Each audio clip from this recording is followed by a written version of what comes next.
We got some business to discuss.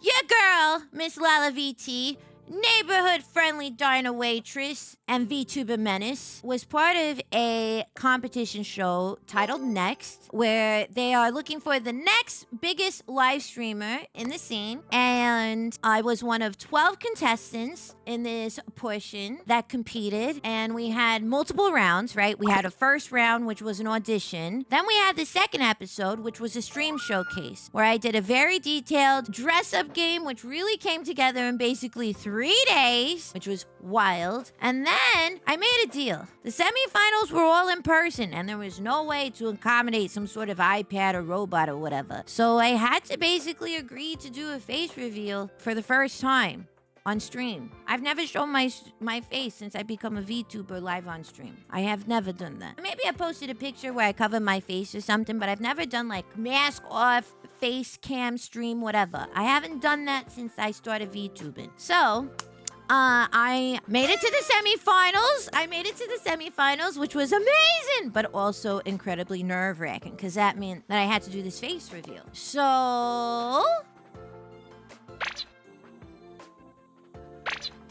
I did it. I knew that if I wanted to do a face reveal, this was like a big deal for me, because the reasons I became a VTuber was because I love the creativity of this medium. I love that you could do whatever you want. You can like develop basically an original IP in a way. And I think it's so cool.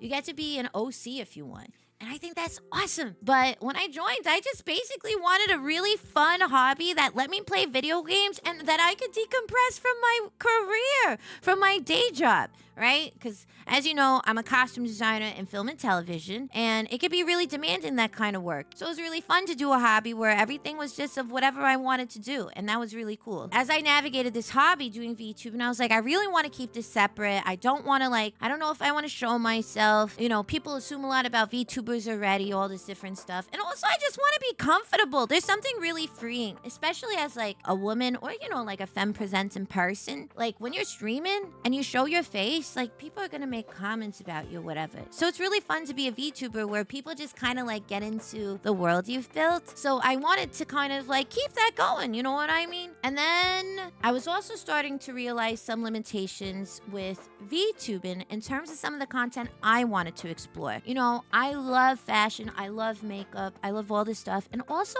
at the end of the day, like I'm a creative and a filmmaker. I really want to experiment with the way that we can do VTubing and mix it with IRL things. And so something that's kind of been tickling my brain has been like, maybe there's a world where I do end up doing IRL kind of content.